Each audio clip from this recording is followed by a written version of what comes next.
Kita masih ada beberapa perkara yang belum disebutkan sebelum masuk dalam kitab jenazah.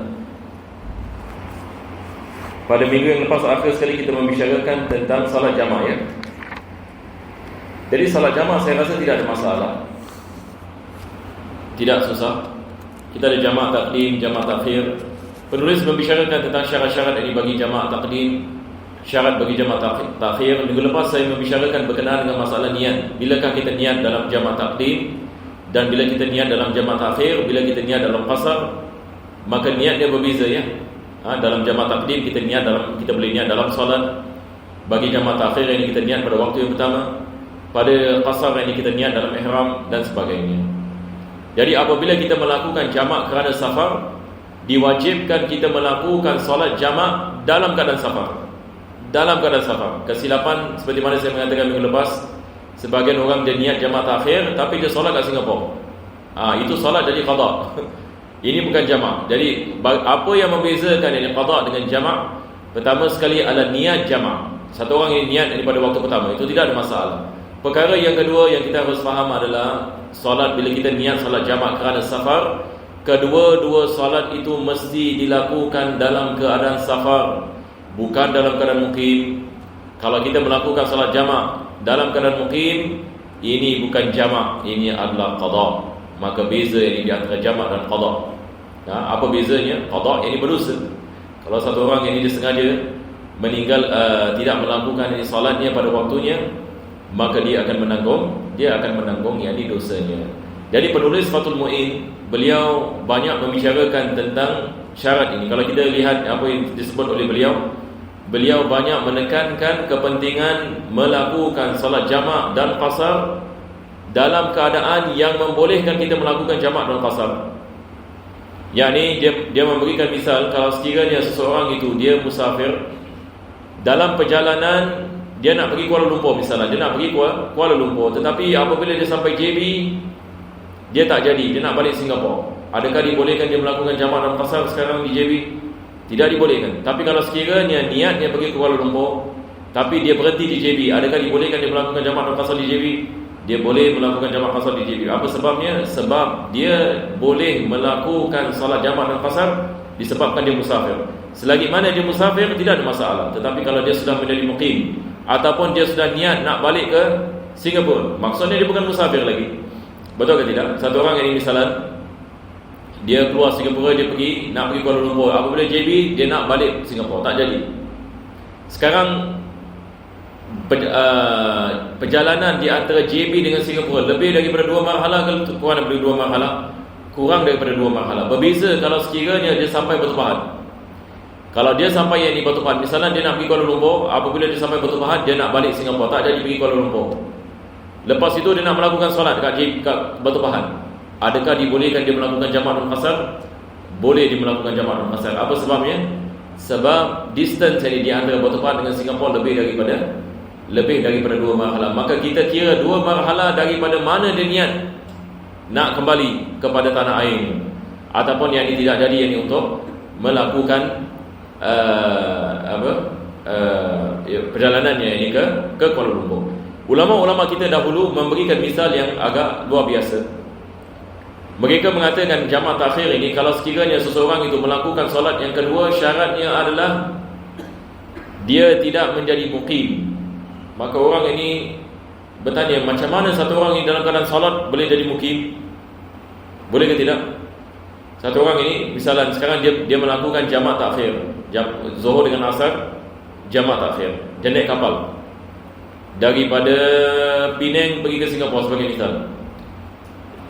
Jadi dia melakukan solat jamak takhir ini di atas kapal. Jadi dia melakukan solat Zuhur, dia melakukan solat Asar, tapi dia belum lagi salam. Kapal sampai dock. Dia sedang ini melakukan solat Asar kasar. Dia sedang ini melakukan ini solat ini Asar, kapal ini sampai ini kepada di dock. Sekarang bagaimana? Dia melakukan solat 2 rakaat. Dia melakukan solat 4 rakaat sebab sekarang dia sedang menjadi mukim. Dia sudah ini menjadi dia sudah menjadi muqim. Ini ala misal kita mengatakan solat yang kedua dalam keadaan muqim. Jadi ini juga daripada perkara yang disebutkan oleh para ulama. Lepas itu kita membicarakan tentang solat jamak kerana hujan. Dan solat jamak kerana hujan ini bagi orang yang nak melakukan solat jamaah, bukan melakukan solat sendirian. Dia nak melakukan solat jamaah di tempat yang jauh, tapi disebabkan hujan, dibolehkan dia melakukan jamak taqdim. Dan syaratnya hujan mesti yang wujud pada solat yang pertama dan takbirul ihram pada solat yang kedua. Dan ini hanya bagi jamak taqdim, tidak dibolehkan solat kerana hujan bagi jamak takhir. Berkenaan dengan solat jamak kerana sakit, kita khilaf dengan ulama. Saya tak tahu minggu lepas saya ada membicarakan bahawa pendapat mu'tamad dalam mazhab Syafi'i tidak dibolehkan. Tetapi di sini penulis ini membawa illah. Membawa ini illah. Illah sebahagian ulama yang membolehkan jamak kerana sakit adalah masyaqqah. Ini yang kita bicarakan minggu lepas. Jadi sebab mereka kiaskan ini kepada solat kerana hujan. Mereka mengatakan kalau sekiranya Islam membolehkan kita melakukan jamak kerana hujan, kenapakah tidak dibolehkan kita melakukan jamak kerana sakit? Illahnya sama. Kalau sekiranya jamak kerana hujan, illahnya adalah masyaqqah. Apa maksud masyaqqah? Kesusahan, susah. Yang kita nak keluar balik rumah, lepas sudah balik ke masjid. Bagaimana pula kalau sekiranya seorang itu sakit dan dia mengatakan susah saya nak melakukan solat pada waktunya, kalau jamak ia akan meringankan saya. Maka disebabkan ini sebahagian dari ulama mengatakan dibolehkan kita melakukan jamak kerana sakit, tapi dengan syarat sakit itu menyebabkan kesusahan untuk kita melakukan solat pada waktunya, ataupun susah seseorang itu nak mengambil wuduk sebagai misal. Lebih-lebih lagi bagi mereka yang bid'ah dan sebagainya. Sebagian dari ulama mengambil pendapat dibolehkan dia melakukan jamak. Jadi insya-Allah kita teruskan dari sini ya. Bismillahirrahmanirrahim. Buka surat 325. Penutup. Ni. Ulama-ulama lain berpendapat harus ada tambahan kesusahan yang jelas di atas kesusahan yang telah dituturkan, iaitu sekira dengan keadaan seperti itu seseorang diperbolehkan solat dengan duduk. Pendapat inilah yang aujah. Jadi sekarang penulis ini dia menukilkan pendapat dari sebagian dari ulama yang mana mereka membicarakan tentang illah. Ini seperti mana kita mengatakan tadi, illah yang membolehkan jamak. Kenapakah dibolehkan jamak kerana hujan? Apa yang disebabnya? Sebabnya masyaqqah. Sebabnya adalah masyaqqah. Kenapakah dibolehkan oleh sebahagian dari ulama kita melakukan jamak sebab sakit? Begitu juga ini masyaqqah. Cuma sebahagian dari ulama mengatakan bagi sakit ini dia punya masyaqqah mesti melebihi. Bukan ini kita mengatakan asal ada kesusahan jadi kita jamak, asal ada kesusahan kita jamak. Bukan maksudnya begitu. Yang ini maksudnya penyakitnya yang dihadapi oleh orang yang sakit ini, dia merupakan satu jenis penyakit seperti mana saya mengatakan tadi yang menyusahkannya. Yang ini maksudnya susah baginya untuk dia nak melakukan solat pada waktunya. Susah ini baginya untuk dia melakukan solat pada waktunya. Seperti misal satu orang itu dia tidak boleh melakukan solat berdiri. Sekarang kita menanyakan kepadanya, kenapa awak tidak boleh berdiri? Sebab dia mengatakan saya tidak mampu melakukan berdiri, sebab saya tidak boleh melakukannya. Saya tidak boleh berdiri. Kalau saya berdiri, saya akan jatuh. Maka dibolehkan baginya untuk dia melakukan solat duduk. Ini juga adalah masyaqqah. Jadi masyaqqah ini mesti sampai kepada darajat yang mana dia tidak boleh melakukan solat pada waktunya. Di sini kita mengatakan dibolehkan dia melakukan jamak. Yang ini sakit seperti ini dibolehkan dia melakukan jamak. Tapi kalau satu orang ini sakit demam misalnya, dia boleh melakukan solat pada waktunya dan dia mengatakan saya nak jamak, ini tak boleh. Nampak tak? Walaupun ini dia mengatakan saya pun ada masyaqqah juga. Masyaqqah macam mana ini? Sebab dia mengatakan sebab kepala pening. Ini tak boleh. Ini kepala pening, ini bukan ada masyaqqah ini yang dimaksudkan. Dia mesti ada masyaqqah ini tambahan. Jadi masyaqqah di sini maksudnya dia merupakan sesuatu yang menyebabkannya tidak mampu melakukan salat pada waktunya. Nampak tak? baru dibolehkan dia melakukan solat jamaah. Jadi maksudnya penulis ini dia nak menerangkan kepada kita, bukan semua orang yang sakit boleh jamaah. Itu sebab ini masalah ini pun kita nak kena berjaga-jaga. Jangan kita salah memberikan informasi kepada orang awam ataupun orang lain. Kalau tak, ini mereka sakit gigi pun ini mereka akan jamaah. Yakni maksudnya adalah penyakit yang tidak membolehkan ataupun berat ini bagi seseorang untuk melakukan solat ini pada waktunya, maka dibolehkan dia melakukan jamaah. Minggu lepas tak silap saya memberikan misal operation. Satu orang ini berada dalam operation, misalnya daripada 3 petang sampai 7 malam ini operation. Dia nak kena bedah misalnya badan dia ke apa. Ini kita mengatakan hampir mustahil dia boleh melakukan solat. Betul ke tidak?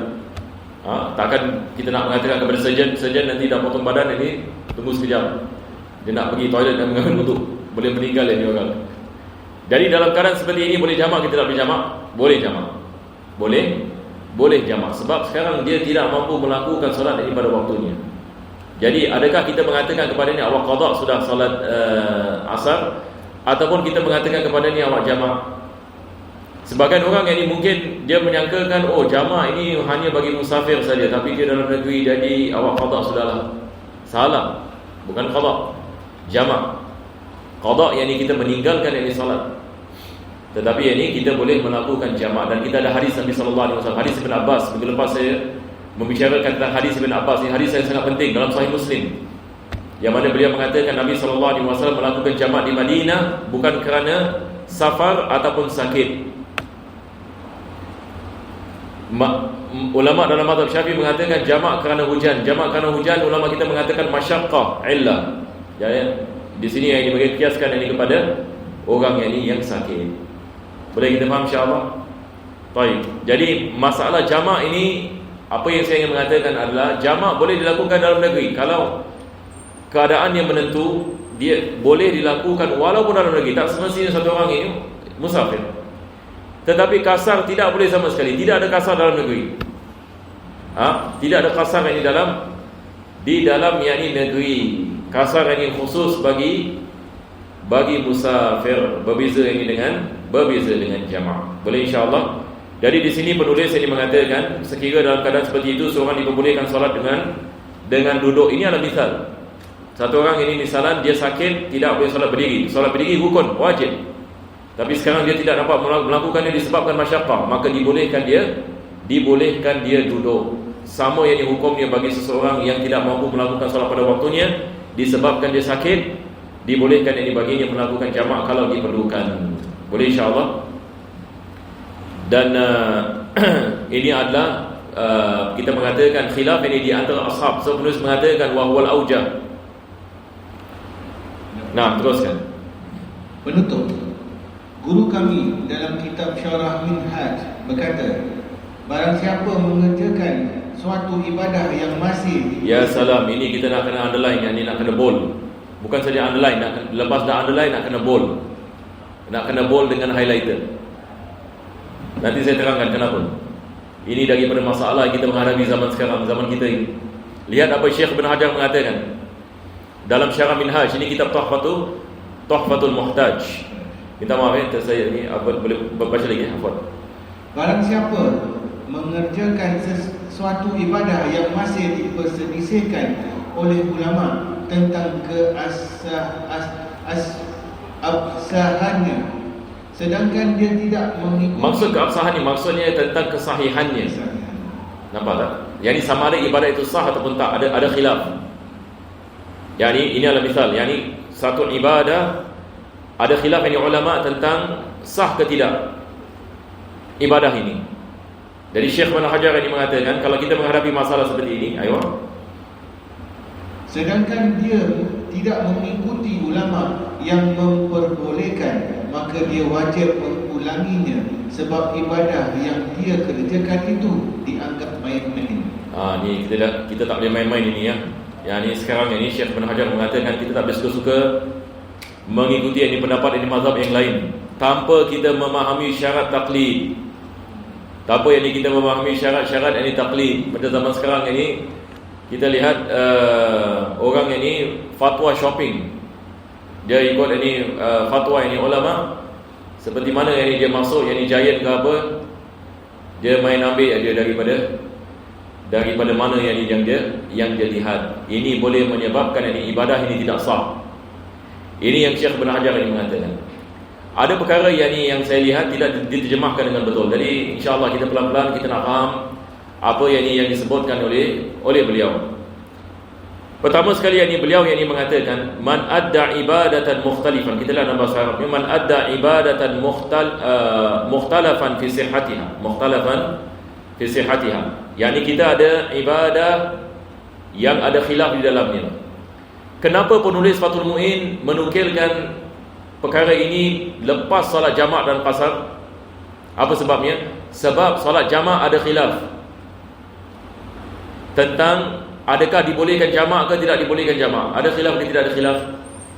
Khilaf di antara mazhab Syafi'i dengan mazhab Hanafi. Mazhab Hanafi mengatakan tidak ada jamak. Masya Allah, tidak ada jamak,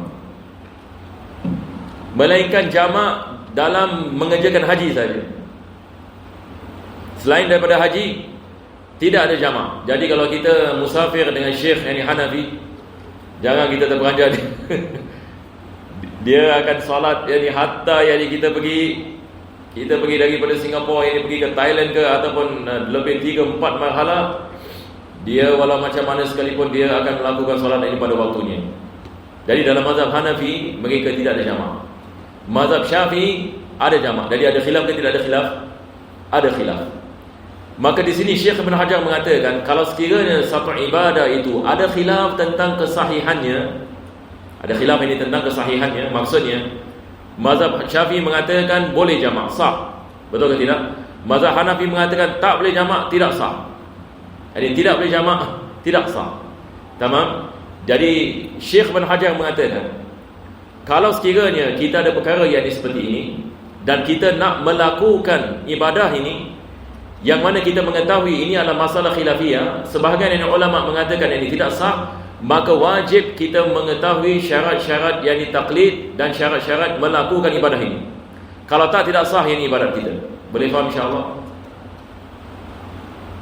Jadi misalnya begini, sekarang kita nak melakukan jamak. Kita nak melakukan jamak. Mengikut Syekh Ibn Hajar, mengikut apa disebut oleh Syekh Ibn Hajar di sini. Kalau kita tidak belajar tentang jamak, satu orang ini dia tidak belajar tentang jamak. Kita tanya dengan dia, awak nak melakukan jamak apa? Jamak takdim. Jamak takdim apa syaratnya? Tak tahu. Saya tengok abang saya melakukan jamak, saya hanya mengikutinya. Sah ke tidak salat jamak dia? Tidak sah. Kenapa? Sebab pertama sekali ini adalah masalah khilafiyah. Perkara yang kedua, masalah ini khilafiyah, kita harus memahami syarat-syaratnya. Sebab kita tidak boleh mengikut buta. Tidak boleh mengikut buta. Kalau sekiranya kita tidak mengetahui syarat-syaratnya, tidak dibolehkan kita melakukan jamak muqassar. Tidak dibolehkan. Kalau kita melakukannya, ini yang penulis mengatakan abas, tidak sah. Diwajibkan dia mengulanginya. Diwajibkan dia mengulangi ke tidak mengulangi? Jadi beliau mengatakan man adda ibadatan mukhtalafan fi sihhatiha min ghairi taqlidin. Tanpa taklid. Hari ini orang bila kita mengatakan kena taklid, kita kena tahu syarat-syarat taklid. Dia bilang taklid, apa itu taklid? Taklid pun dia tak tahu. Dia nak ikut mazhab Maliki. Dia nak pegang anjing. Dia mengatakan dari anjing yang suci. Tapi kita mengatakan apa syarat-syarat yang dalam mazhab Maliki tentang anjing? Tak tahu. Tak tahu, tidak dibolehkan. Dari sekurang-kurangnya kita nak kena belajar. Betul ke tidak? Sekurang-kurangnya kita nak kena belajar. Sebab kadang-kala dalam mazhab mereka ada meletakkan syarat. Mereka ada meletakkan syarat. Ini bukan ini sembarang-sembarang. Jadi bila kita nak ikut pendapat satu mazhab, kita nak kena faham apa syarat-syaratnya. Kalau ia adalah perkara yang seperti perbezaan di antara mazhab, ada mazhab mengatakan boleh, ada mazhab yang tidak mengatakan tidak boleh, dan kita nak melakukan yang tidak boleh, wajib kita memahami syarat-syarat mereka. Ini yang penulis mengatakan min ghairi taqlidin alqa'il biha lazimahu i'adatuha. Beliau mengatakan wajib mengulangi solat ataupun mengulangi ibadatnya. Ini balik kepada ibadat. Balik mengulangi ibadatnya. Boleh insya-Allah? Itu sebab ini sekali hari saya mengeluarkan berkenaan dengan masalah taklid ni, saya mengatakan kalau kita nak mengikut ini mazhab lain ini, hatta dalam salat, dalam ibadah, kita perlu memahami syarat ini mazhab ini tersebut. Kalau tak, tidak dibolehkan kita melakukan salat mengikut ini mazhab mereka. Dan salat kita tidak menjadi sah kalau sekiranya kita jahil. Betul ke tidak? Kita pun tak tahu apa itu syarat taklid. Kita pun tidak mengetahui apa syarat-syarat ini mereka dan sebagainya. Mengikut dari Syekh Ibn Hajar ini di sini diwajibkan i'adah. Ini beliau mengatakan, bukan saya mengatakan. Lihat dari apa beliau mengatakan, lazimahu i'adatuha li'anna iqdamahu ala fi'liha abath. Beliau mengatakan sebab melakukan ibadah seperti ini abasun. Tahu apa maksud abasun?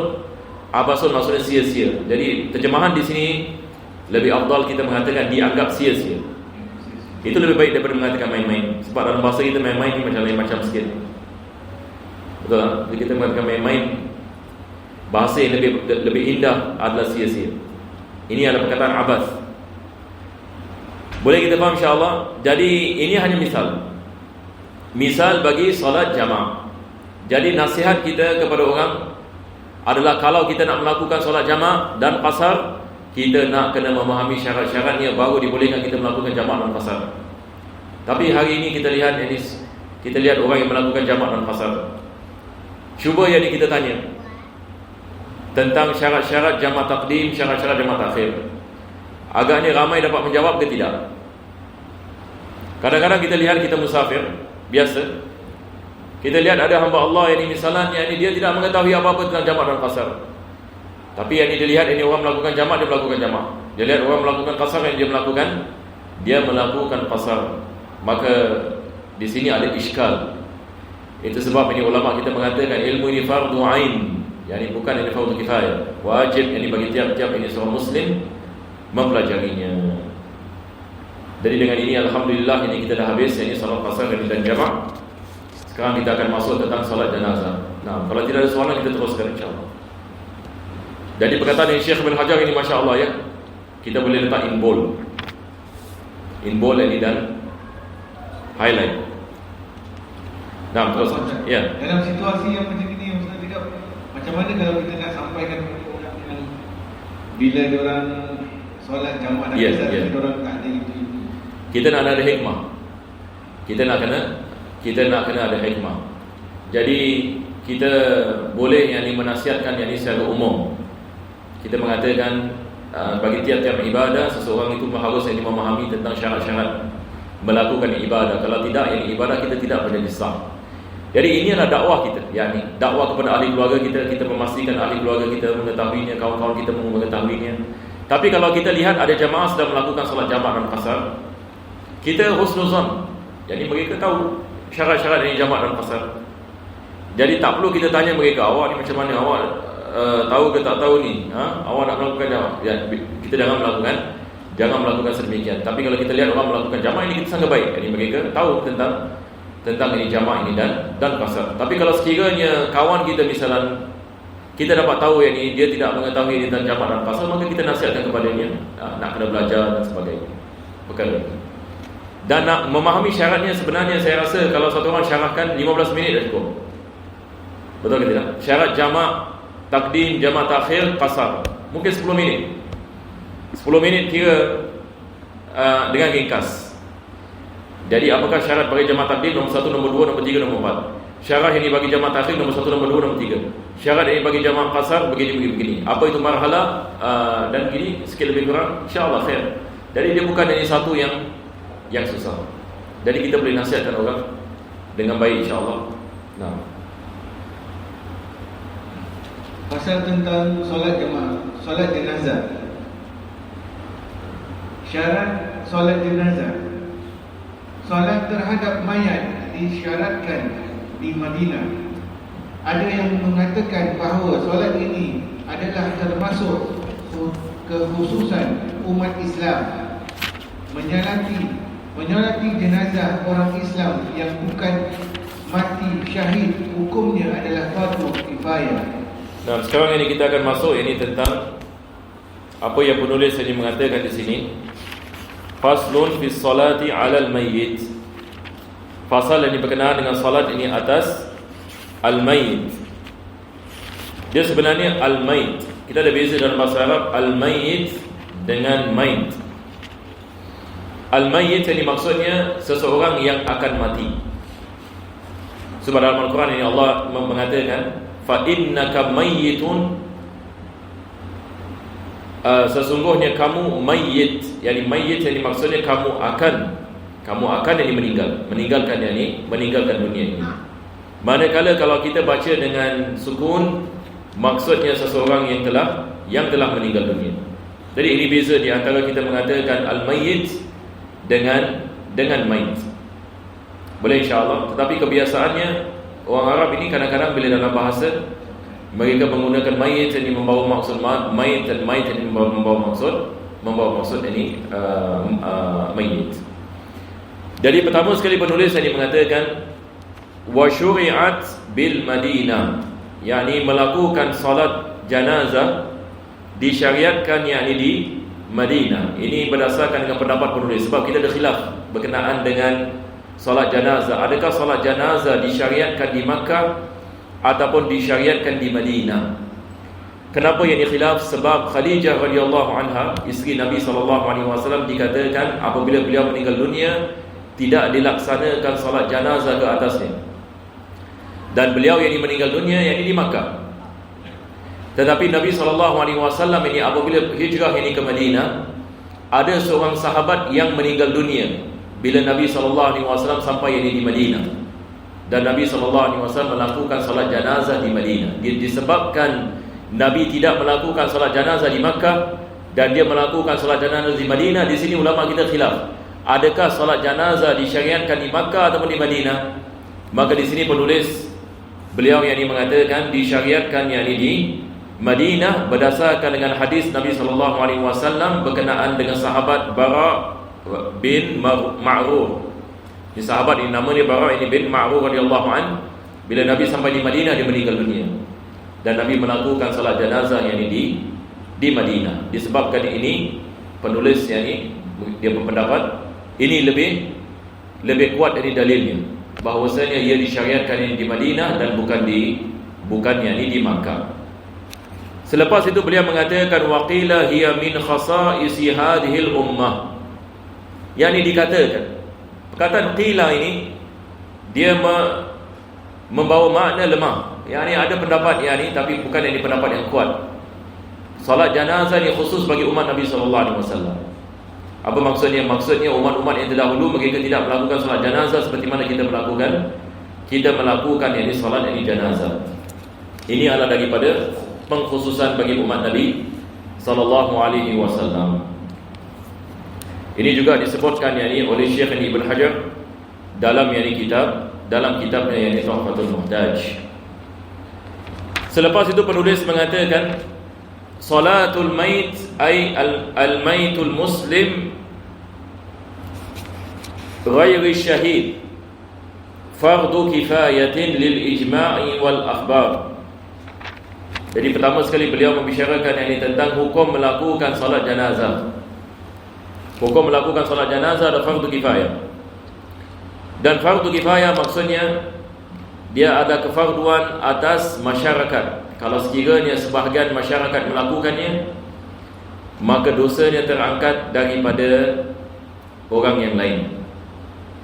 Ini yang dimaksudkan dengan fardu kifayah, berbeza dengan fardu ain. Fardu ain ini maksudnya kewajiban atas tiap-tiap jiwa, berbeza dengan fardu kifayah. Jadi kalau sekiranya ada orang meninggal dunia di sebuah kampung dan tak ada orang melakukan solat janazah ke atasnya, apa jadi? Satu kampung berdosa. Satu kampung ini menanggung dosanya. Jadi hukumnya adalah fardu kifayah. Perkara yang seterusnya dia mesti muslim. Dia mengatakan salatul mait ay al-mait muslim. Kalau bukan muslim tidak diwajibkan dan tidak dibolehkan. Jadi dia mesti seorang muslim. Dan selain daripada orang yang mati syahid. Apa maksudnya? Yang di sini penulis mengatakan ghairi syahid. Sebab tidak dibolehkan kita melakukan salat janazah ke atas orang yang mati syahid, dan ini adalah syahid dunia dan akhirat. Sebab syahid kita ada 3 jenis. Kita ada syahid dunia, kita ada syahid akhirat, dan kita ada syahid dunia dan akhirat. Syahid dari dunia dan akhirat maksudnya dia dibunuh dalam medan pertempuran, dalam jihad fi sabilillah. Yani dia keluar yang berjihad yang fi sabilillah, dan dia dibunuh dalam medan pertempuran. Ini yang dimaksudkan dengan syahid dunia dan akhirat. Ini yang diharamkan kita melakukan salat, diharamkan kita membasuhnya, memandikannya, dan diharamkan kita membersihkan badannya daripada darah. Tidak boleh. Kita nak tanamnya dengan bajunya, yakni baju yang dia pakai yakni dalam medan pertempuran. Cuma kita hanya meletakkan kafan sahaja, tapi tidak dibolehkan kita membuka bajunya, tidak dibolehkan kita lap darahnya. Tidak dibolehkan kita lap ini darahnya. Apa sebabnya? Sebab ini dia adalah apa kita mengatakan sebagai saksi apabila dia dibangkit. Sebab bila dia dibangkit, dia akan dibangkit dengan darahnya, dan dia adalah daripada saksinya di sisi Allah Subhanahu Wa Taala nanti pada hari kiamat. Jadi syahid ini seperti ini tidak dibolehkan kita mandi, tidak dibolehkan kita melakukan salat, dan tidak dibolehkan yang kita membersihkan badannya, melainkan kalau ada najis. Ini juga disebutkan oleh ulama.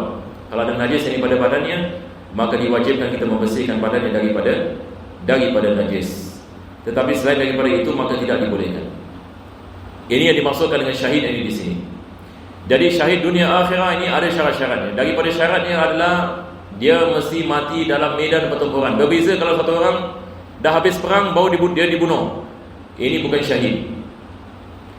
Yang ini maksudnya dia apabila dia dibunuh apabila peperangan sedang berlalu.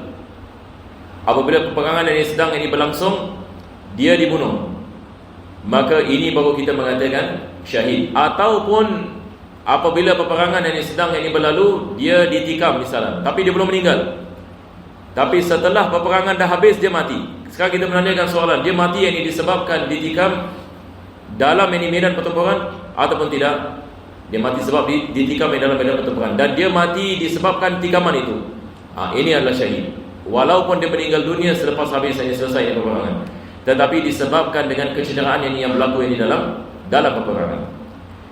Dan daripada syaratnya adalah orang Islam ini memerangi bukan orang Islam. Kalau sekiranya Islam berperang dengan Islam, seperti apa dulu Khawarij. Sayyidina Ali bin Abi Talib ini memerangi Khawarij. Khawarij ini walaupun mereka zalim dan mengkafirkan orang Islam dan sebagainya, Sayyidina Ali bin Abi Talib tidak mengkafirkan mereka, dan dia memerangi mereka. Sebab ini mereka membunuh beberapa sahabat Nabi SAW dan sebagainya, dan membawa kecoh. Dia memerangi kaum Khawarij. Akan tetapi orang yang mati dalam peperangan Khawarij bukan syahid.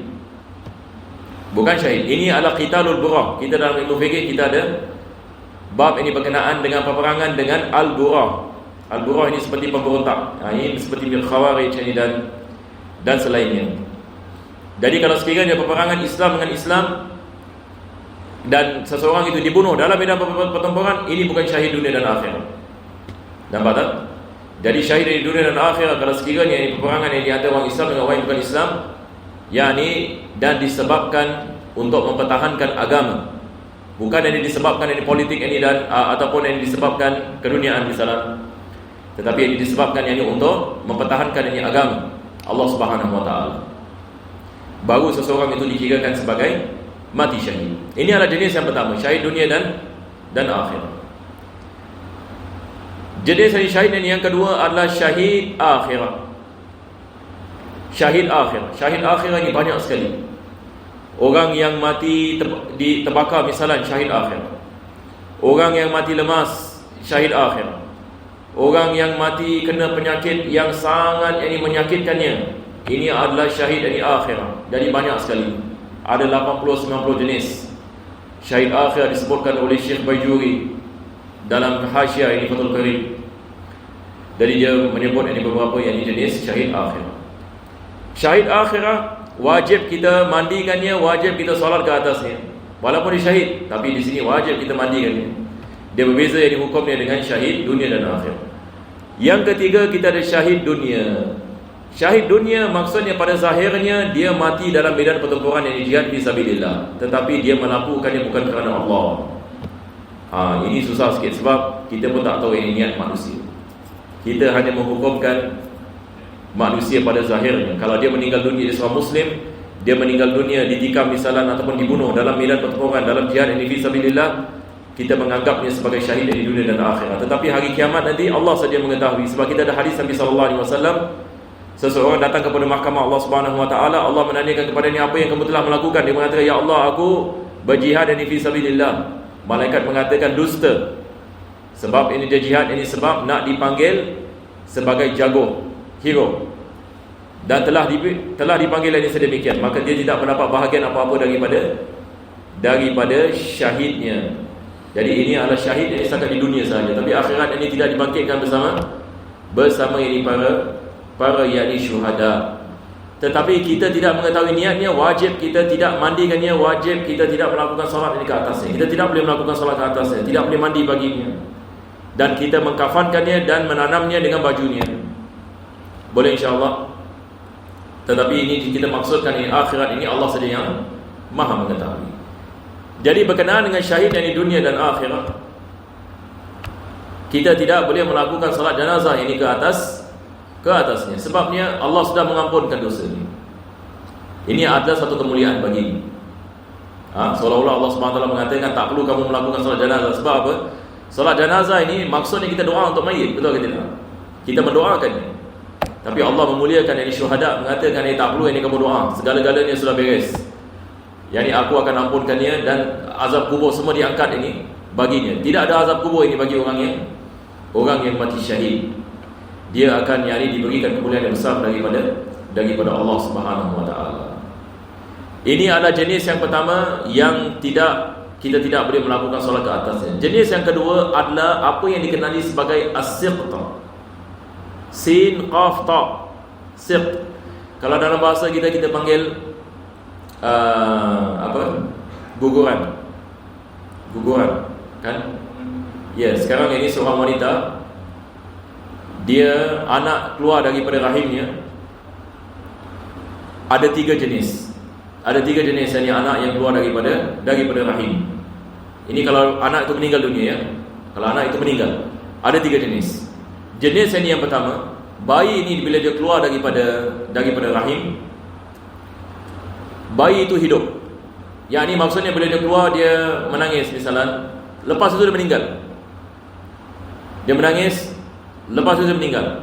Khalas, kita mengatakan as-siqtu kal kabiri. Ini seperti mana ulama kita mengatakan as-siqtu kal kabiri. Hukumnya sama seperti manusia biasa.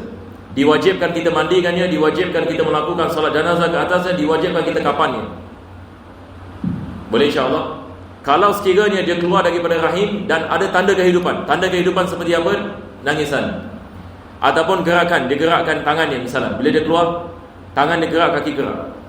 Maka diwajibkan kita menganggapnya seperti manusia biasa, iaitu wajib kita mandikannya, wajib kita solat ke atasnya, dan wajib kita kafannya, dan wajib kita tanamnya. 4 perkara. Ini adalah jenis siqt yang pertama. Ini tidak ada masalah. Ini tidak ada khilaf ini dalam sama sekali. Semua ini ulama mengatakan perkara yang sama. Perkara yang kedua adalah kalau bayi itu dia keluar dan bayi itu mati. Yang ini maksudnya bila dia keluar dah tak ada tanda kehidupan lagi, dah khalas. Tidak ada tanda ini kehidupan. Kita kena lihat ada features ke tidak ada features. Jadi seni yang kedua adalah dia walaupun dia mati tapi dia ada human features. Jadi maksudnya kepala, ada tangan, ada kaki. Baik, sekarang kalau sekiranya dia kurang daripada 6 bulan, kalau sekiranya dia kurang daripada 6 bulan, maka hanya diwajibkan 2 perkara. Pertama sekali diwajibkan kita memandikannya. Perkara yang kedua diwajibkan kita kafankannya, tetapi tidak diwajibkan kita melakukan solat ke atasnya. Ini kalau sekiranya kurang daripada 6 bulan, number 1. Number 2, dia ada features. Ada features. Apa maksud ada features? Maksudnya dia bukan macam segumpal daging. Kalau dia keluar segumpal daging, ini tidak diwajibkan apa-apa. Tapi kalau dia keluar misalnya ada kepala, ada tangan, ada kaki, ini yang kita maksudkan features. Tapi dia mati, diwajibkan kita mandikan ke tidak? Diwajibkan kita mandikan dan kafankan, tapi tidak diwajibkan kita melakukan solat jenazah. Tamam? Ini kalau sekiranya ada features. Ini adalah jenis yang kedua. Jenis ini yang ketiga, kalau sekiranya dia keluar tak ada features, yakni seperti segumpal daging. Ini tidak diwajibkan apa-apa. Tidak diwajibkan mandi, tidak diwajibkan solat, dan hanya kita mengambil dari kain dan kita wrap saja dan kita tanam. Itu saja. Tapi tidak diwajibkan mandi dan tidak diwajibkan kita melakukan solat ini ke atasnya. Sekarang saya balik kepada yang kedua. Ada khilaf ini di antara Syekh Ibn Hajar Imam Ramli. Ini atau perlu tulis kalau tak lupa. Syekh Ramli, Al-Imam ini Ramli, beliau mengatakan kalau sekiranya bayi itu lepas 6 bulan, ini lepas 6 bulan, ini 6 bulan ini dia punya point. Kalau sekiranya bayi itu keluar lepas 6 bulan, walaupun dia keluar mati, wajib kita mandikannya, wajib kita solat ke atasnya, dan wajib kita kafankannya. Siapa mengatakan ini? Syekh Ramli. Boleh kita tulis ini? Sekali saya repeat. Sebab tadi kita mengatakan semua sebelum 6 bulan. Sebelum 6 bulan, kalau bayi mati sebelum dia keluar daripada rahim sebelum 6 bulan, kalau sekiranya dia keluar mati tapi ada features, hanya diwajibkan 2 perkara. Number 1, mandikannya. Number 2, solat ke atasnya. Betul ke tidak? Ini kita tidak ada khilaf di antara Ibn Hajar dan Imam Ramli. Tidak ada khilaf. Kedua-duanya mengatakan perkara yang sama. Tetapi khilaf adalah berkenaan dengan selepas 6 bulan. Sekarang ini bayi keluar selepas 6 bulan. Biasanya bayi bila keluar selepas 6 bulan, features memang ada. Betul ke tidak? Yang ini kita tak pernah dengar bayi mati selepas 6 bulan keluar segumpal daging. Tapi possible. Kalau segumpal daging yang keluar, yang ini tidak ada solat, tidak ada mandi baginya. Tapi kalau sekiranya features itu ada, dan tapi dia selepas 6 bulan, di sini khilaf ini di antara Syekh Ibn Hajar dan Imam Ramli. Apa yang ini khilafnya? Imam Ramli yang ini mengatakan walau macam mana sekalipun wajib kita solat baginya. Walau macam mana sekalipun. Yang ini maksudnya kalau dia keluar daripada rahim selepas ini 6 bulan dan dia mati, dia bukan keluar hidup, dia keluar mati, tapi selepas 6 bulan wajib kita mandikannya, wajib kita solat ke atasnya, wajib kita kafankannya, wajib kita tanamnya. Kita menganggapnya seperti manusia biasa. Ini yang disebutkan oleh Imam Ramli. Tetapi yang Syekh ini Ibn Hajar, dia mengatakan tak ada beza yang ini di antara sebelum 6 bulan dengan selepas ini 6 bulan. Jadi perbezaannya adalah berkenaan dengan menghadkan ini 6 bulan. Syekh Ibn Hajar ini dia mengatakan tidak semestinya yakni selepas ini 6 bulan kita melakukan sedemikian. Nampak tak? Kalau sekiranya bayi keluar selepas 6 bulan, Syekh Ibn Hajar mengatakan walaupun selepas 6 bulan dan tidak ada kehidupan bagi bayi tersebut, tidak diwajibkan kita melakukan solat jenazah ke atasnya. Berbeza dengan Imam Ramli. Imam Ramli mengatakan wajib kita melakukan solat jenazah ke atasnya. Boleh faham insya-Allah? Ada siapa-siapa yang tak faham? Ya.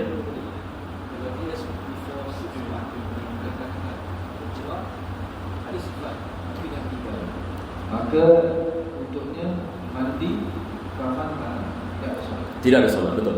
Kalau sekiranya sebelum 6 bulan. Kalau sebelum 6 bulan bayi itu ada features, tapi dia apabila keluar daripada rahim meninggal. Maksudnya tidak ada kehidupan langsung. Tidak ada solat jenazah ke atasnya. Hanya diwajibkan kita mandikan dan kafankan sahaja dan tanam. Tidak ada solat jenazah. Beza kalau dia keluar selepas 6 bulan ikut kepada pendapat Imam Ramli. Boleh insya-Allah. Baik, kalau tidak ada apa-apa, saya rasa kita nak berhenti di sini sebab dah nak pukul 10. Kita baca zubat sedikit.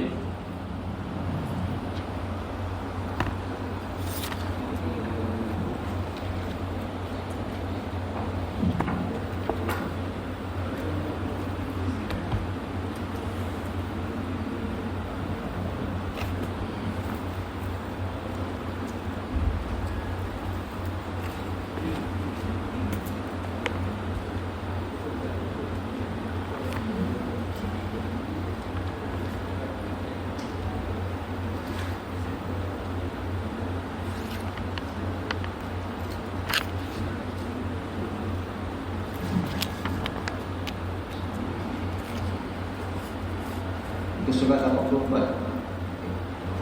Ke surat 82. 82. Bab salatul khauf. Marhaba. Bismillahirrahmanirrahim.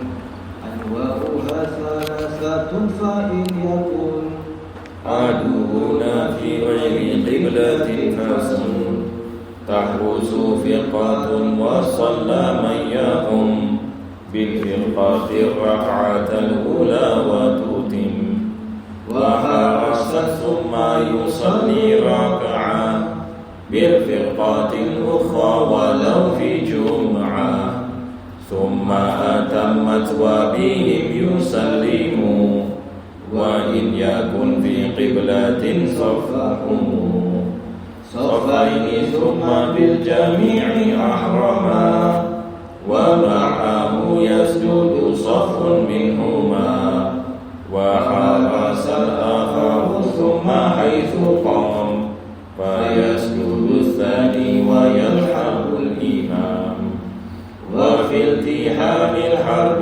صلوا مهما أمكنهم ركبانا أو بالإمام وحرموا على الرجال العسجدا بالنسب والتمويه لها للصدى وخالص القز أو الحرير أو غالبا إلا على الصغير ربنا انفعنا بما علمتنا رب علمنا الذي ينفعنا رب فقهنا وفقه أهلنا وقرابة لنا في ديننا مع أهل الذكر والتوذر رب وفقنا ووفقهم لما ترضي قولا وفعلا كرما وارزق الكل حلالا دائما وإلا أتت إلى علماء نصر الخير ونفع كل شر ربنا وأصلح لنا كل شؤون وأكرم برضا منك العيون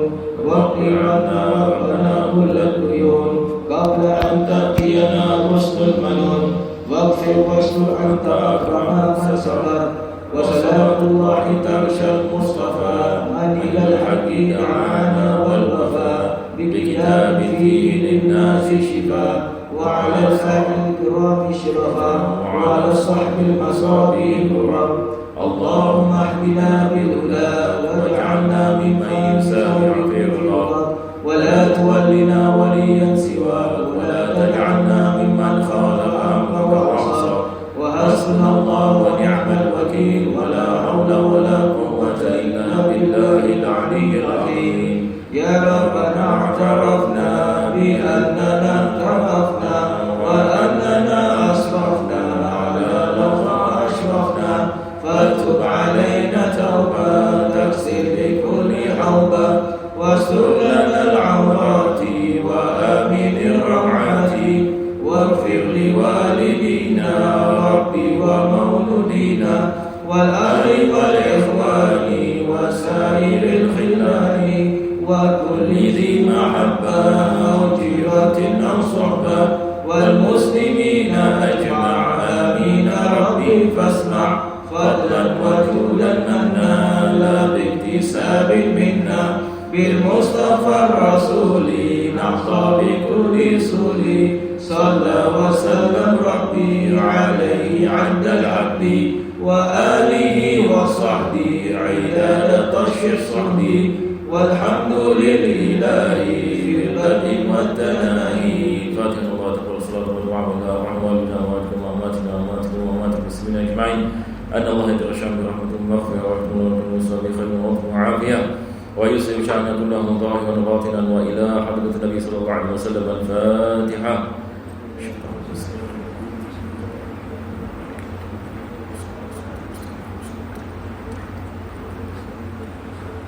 ربنا تقبل معنا انك تسمع علينا وتب علينا انك انت التواب الرحيم اختم بالصالحات اعمالا واجرا الله يكرم بفضل سبحانه ربك بعزة عما يصفون سلام على المرسلين الحمد لله رب العالمين تقبل الله منكم السلام عليكم ورحمه الله وبركاته.